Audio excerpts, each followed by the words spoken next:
क्या आपने कभी अपने जीवन साथी की आंखों में देखकर यह महसूस किया है कि आप उन्हें पहले से जानते हैं? जैसे कोई अनदेखा, अनजाना रिश्ता आपके दिल को उनकी आत्मा से जोड़ता है। क्या ये सिर्फ एक संयोग है या फिर पिछले जन्मों की कोई गहरी कहानी आपके इस रिश्ते को आज भी बुन रही है? परमहंस योगानंद, जिन्होंने आत्मा की गहराइयों को समझा और दुनिया को प्रेम और आत्म जागरण का रास्ता दिखाया, कहते हैं कि पति पत्नी का रिश्ता सिर्फ इस जन्म का नहीं बल्कि आत्मा का एक अनंत यात्रा का हिस्सा हो सकता है। इस वीडियो में हम योगानंद जी की शिक्षाओं के आधार पर इस गहरे सवाल का जवाब तलाशेंगे। क्या पति पत्नी का रिश्ता पिछले जन्मों से जुड़ा है? और अगर हाँ, तो ये हमें अपने रिश्तों को और अधिक प्रेम, समझ और उद्देश्य के साथ कैसे जीने की प्रेरणा दे सकता है। परमहंस योगानंद कहते हैं, हमारा सच्चा संबंध शरीर से नहीं, आत्मा से होता है और आत्मा का संबंध समय से परे होता है। जब कोई आत्मा बार बार जन्म लेती है तो वह अकेली नहीं आती। वो अपने साथ स्मृतियां लाती है, संवेदनाएं लाती है और सबसे महत्वपूर्ण अधूरे रिश्ते लाती है। योगानंद ने कई बार कहा कि कुछ पति पत्नी केवल जीवन साथी नहीं होते, वे आत्मा साथी, सोलमेट्स होते हैं। वे पुनर्जन्मों में एक दूसरे की खोज करते हैं, कभी प्रेम के रूप में, कभी सेवा के रूप में, कभी दुख के साथी तो कभी साधना के साथी। क्या आपके जीवन में कोई ऐसा आया है जिसे देखकर एक अजीब सी शांति महसूस हुई हो? शायद कोई आपका पति या पत्नी या वो व्यक्ति जिससे मिलकर लगा, मैं इसे जानता हूं, पर कब, कहां, कैसे ये याद नहीं। योगानंद इसे आत्मिक स्मृति कहते हैं। हमारी आत्मा सब कुछ याद रखती है पर मन उसे भूल जाता है। पर जब वो आत्मा फिर सामने आती है तो एक कंपन होता है, एक मौन पुकार, ओह तुम यहीं थे, मैं तुम्हें ढूंढ रहा था। आजकल विवाह को एक सामाजिक व्यवस्था माना जाता है, कुछ कानूनी दस्तावेज, कुछ रस्में और फिर साथ रहना। पर योगानंद ने विवाह को एक आध्यात्मिक अनुबंध कहा, जहां दो आत्माएं एक साथ आती हैं, सीखने के लिए, बदलने के लिए और अंततः ईश्वर को पाने के लिए। हर रिश्ता कोई सबक सिखाने आता है, पर पति पत्नी का रिश्ता आत्मा को सबसे गहराई से छूता है। कभी यह रिश्ता प्रेम की ऊंचाइयां दिखाता है, कभी यह अहंकार को तोड़ता है, कभी यह सहनशीलता सिखाता है और कभी यह आत्मसमर्पण। योगानंद ने कहा, विवाह कभी कभी कोई नया प्रारंभ नहीं होता बल्कि पिछले जन्म का एक अधूरा अध्याय होता है जो इस जन्म में पूरा होना है। हो सकता है पिछले जन्म में आपने किसी से प्रेम किया हो पर विवाह नहीं हो सका। हो सकता है किसी के साथ आपकी आत्मा का ऋण बकाया हो। तो यह जन्म एक अवसर है उस अधूरे ऋण को चुकाने का। इसीलिए कई बार विवाह में संघर्ष होते हैं, क्योंकि आत्माएं कोई पुराना हिसाब लेकर आई होती हैं। पर संघर्ष ही आत्मा को परिष्कृत करता है। योगानंद की एक शिष्या थी, मीनल। उनकी कथा आश्रम में प्रचलित थी। जब मीनल की शादी हुई, उनका विवाह शुरू से ही संघर्षपूर्ण था। पति गुस्सैल, स्वभाव कठोर, पर मीनल ने कभी शिकायत नहीं की। एक दिन उन्होंने योगानंद से पूछा, गुरुदेव, क्या यह मेरा भाग्य था? योगानंद मुस्कुराए और बोले, यह तुम्हारा भाग्य नहीं, तुम्हारा व्रत है। तुमने इस आत्मा से पिछले जन्म में वचन लिया था कि अगले जन्म में तुम उसे शांति दोगी। वह भूल गया, पर तुम्हारी आत्मा याद रखती है। मीनल रो पड़ी, पर उसके बाद उन्होंने अपने पति को पूरी श्रद्धा से स्वीकार कर लिया। यह था आत्मा का प्रेम, बिना शर्त, बिना अपेक्षा। इस प्रश्न पर भी योगानंद ने गहराई से उत्तर दिया, हर पति पत्नी आत्मा जुड़ाव से नहीं जुड़े होते। कभी कभी यह केवल मन या आकर्षण का रिश्ता होता है, पर जब आत्मा जुड़ती है तो उसमें मौन होता है। कोई प्रदर्शन नहीं, कोई शोर नहीं, बस शांति। यदि आपका रिश्ता आपको भीतर से मजबूत करता है, आपको ईश्वर के करीब ले जाता है, तो समझिए यह रिश्ता आत्मा का है, शरीर का नहीं। अब एक सवाल अपने आप से पूछिए, क्या मेरा रिश्ता आत्मा से जुड़ा है? क्या इस रिश्ते ने मुझे भीतर से बड़ा बनाया है, या क्या यह केवल सामाजिक और शारीरिक स्तर पर सीमित है? अगर आपका साथी आपको धैर्य सिखा रहा है, करुणा सिखा रहा है या प्रेम में ईश्वर की झलक दे रहा है, तो यह कोई संयोग नहीं, ये आत्मा की यात्रा है जो पिछले जन्मों से चल रही है। योगानंद कहते हैं, अगर आप जानना चाहते हैं कि कोई रिश्ता आत्मिक है या नहीं, तो मौन में बैठ जाइए, ध्यान की गहराई में उतर जाइए, फिर उस व्यक्ति की उपस्थिति को भीतर महसूस कीजिए। यदि आपको शांति मिले तो वो आत्मा आपका साथ देने आई है। अगर बेचैनी हो तो शायद ये रिश्ता सीख के लिए आया है, साथ के लिए नहीं। ध्यान ही वह द्वार है जहां से आत्मा अपने पुराने रिश्तों को पहचानती है। हर पति या पत्नी या तो आपकी आत्मा के साथ चलने वाला सहयात्री होता है या फिर आत्मा का शिक्षक। शायद वो आपको टूटने के लिए मिला हो ताकि आप भीतर कुछ नया बन सके, या शायद वो आपको प्रेम देने के लिए आया हो, जैसा प्रेम आपने पिछले जन्म में कभी खोया था। योगानंद ने कहा, जिसे तुम दुख समझते हो वह आत्मा की शिक्षा होती है। तो अगर आपका रिश्ता चुनौतीपूर्ण है तो रुकिए मत, भागिए मत, बल्कि उस आत्मा के संदेश को सुनिए। क्या आपने कभी अपने साथी की आंखों में देखा है और वहां कोई पुराना दर्द महसूस किया हो? कोई अनकहा वादा, कोई अधूरी पुकार? वो आत्मा आपसे कुछ कहना चाहती है, पर शब्द नहीं, मौन में। और आत्मा मौन को ही समझती है। इसलिए अपने रिश्ते को केवल संबंध न मानिए, उसे साधना समझिए। जैसे मंदिर में ध्यान करते हैं, वैसे ही इस रिश्ते को ईश्वर की उपस्थिति बनाइए। योगानंद कहते हैं, जब आत्माएं मिलती हैं तो वे बोलती नहीं, वे बस पहचान लेती हैं। आपने अनुभव किया होगा, कभी किसी व्यक्ति से मिलकर लगा कि शब्दों की जरूरत ही नहीं। एक नजर, एक मौन, और भीतर कुछ पिघल जाता है। कभी किसी के साथ 10 साल बिताने पर भी आत्मा नहीं जुड़ती, और कभी कोई अनजान भी आपके भीतर का हिस्सा बन जाता है। क्यों? क्योंकि आत्मा की पहचान दिमाग से नहीं होती, वह ऊर्जा से होती है। और जब वह ऊर्जा पहले से जुड़ी हो तो मिलते ही वो रिश्ता फिर से जाग उठता है। कई बार आत्मा वादा करती है, अगले जन्म में मैं फिर आऊंगा, और वो आती है, पर सब कुछ वैसा नहीं होता जैसा पहले था। शरीर बदल जाते हैं, समय बदल जाता है, स्थिति बदल जाती है, पर आत्मा का वादा वैसा ही रहता है।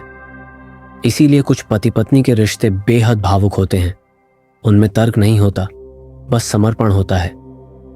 कभी वह प्रेम बन जाता है तो कभी त्याग, और कभी वह वादा बनकर रह जाता है जिसे निभाना जरूरी है, भले ही मन न माने। एक और गहरा प्रश्न है, अगर आत्मा जुड़ी हुई थी तो जीवन में साथ क्यों नहीं आ पाई? योगानंद कहते हैं, हर आत्मा का अपना कर्म पथ होता है, सिर्फ जुड़ाव काफी नहीं। कभी कभी आत्मा की यात्रा अलग अलग होती है। आप किसी से बहुत प्रेम करते हैं, पर जीवन की राहें जुदा हो जाती हैं। इसका अर्थ यह नहीं कि वह प्रेम झूठा था। वह प्रेम एक आत्मिक उपस्थिति था, जिसने आपको कुछ दिया, कुछ सिखाया, और फिर चला गया। कुछ आत्माएं केवल जागृत करने आती हैं, साथ निभाने नहीं।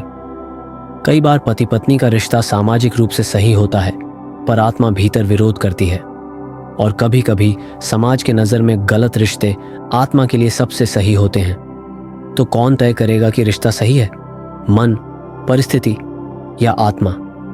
योगानंद कहते हैं, जब रिश्ता आपको भीतर से शांत कर दे तो जानिए आत्मा ने उसे स्वीकार किया है। कुछ रिश्ते आपकी पूरी दिशा बदल देते हैं।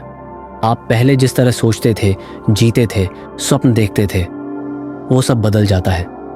आप अधिक शांत हो जाते हैं, या अधिक भावुक, या कभी इतने टूट जाते हैं कि भीतर से कुछ नया जन्म लेता है।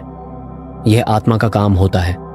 वो आत्मा जिसे आप पति या पत्नी के रूप में पहचानते हैं, वो आपका शिक्षक बनकर आई है। उसने आपको आपसे मिलवाया है। योगानंद ने एक बार एक साधक से कहा, अगर तुम जानना चाहते हो कि कोई आत्मा तुम्हारी आत्मा से जुड़ी है या नहीं, तो अपनी आंखें बंद करो और उसके बिना खुद को अनुभव करो। अगर आप अधूरे लगे तो समझिए वह आत्मा अभी आपकी यात्रा का हिस्सा है। अगर आप पूर्ण लगे तो हो सकता है वह आत्मा अपनी भूमिका पूरी कर चुकी हो। कभी कभी जुड़ाव होता है, पर बंधन नहीं। कभी आत्मा साथ रहती है, पर साथ चलती नहीं। यह विरोधाभास नहीं, यह परम सत्य है। ध्यान में जब आप गहराई से उतरते हैं तो वहां शब्द नहीं होते, सिर्फ कंपन होता है। आप किसी प्रिय को स्मरण करते हैं और आंसू बहने लगते हैं। वो आत्मा वहां होती है, कोई चुपचाप आपके साथ बैठी होती है। कभी आपने सोचा आपके रोने पर किसी की आत्मा क्यों बेचैन हो जाती है? क्यों आपके मन की बात कुछ लोग बिना कहे समझ लेते हैं?